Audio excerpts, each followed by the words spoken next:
One of the things I find interesting about the King James Bible is when it comes out in 1611, it's not much of a big deal. The Geneva Bible, which has been around for longer and is the most popular English translation, remains the most popular English translation, and slowly the King James Bible eclipses it in popularity, but it's only because they're not really printing the Geneva anymore, and so the King James Bible takes over. In the late 17th century, it just became the English Bible. And then as the United States developed, it became the American Bible for centuries. What everybody was reading, what everybody had in their homes. That's probably what's most unique about it, which is not really something intrinsic to the Bible, but just the fact that it was so universally popular.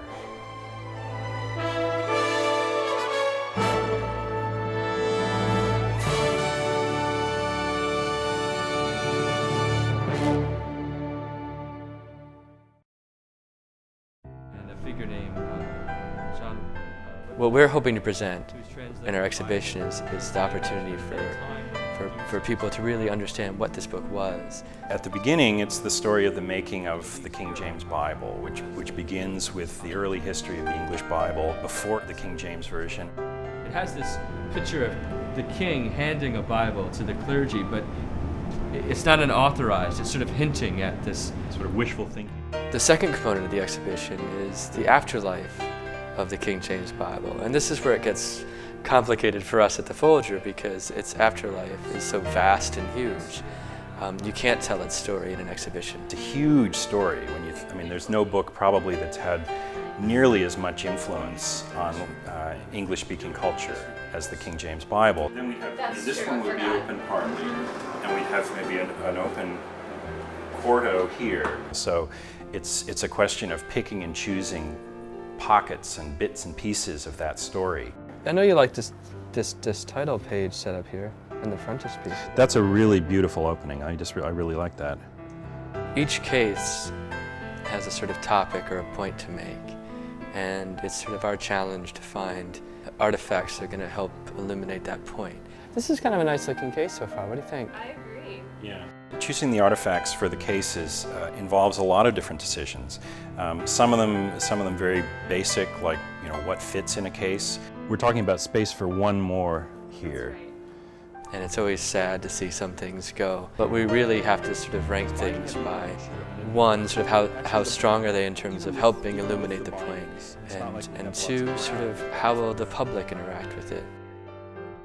So Karen, how do we look with room here? Is it too little or too busy? I think this is about right, because this one is going to be open and it's going to be forward exactly at the base of the case. So I think that this is looking good as it is. I wouldn't include any more. So this is our case. This is the layout. I think this is it. This looks good. I think it works. Great. So on to case 9.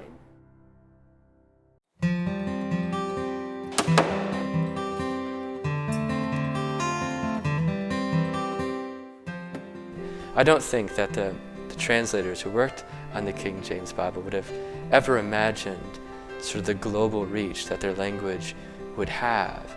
I think that's its biggest legacy is how far it's traveled and the personal connection it's made with people. A lot of people know this Bible. It's influenced their lives maybe in some way. They hear its language, but what do they really know about it? And what we're trying to do with this exhibition is to situate it in sort of a larger history.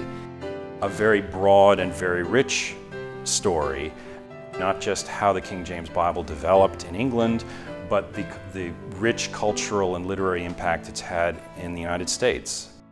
It's a fascinating and kind of wide-reaching story.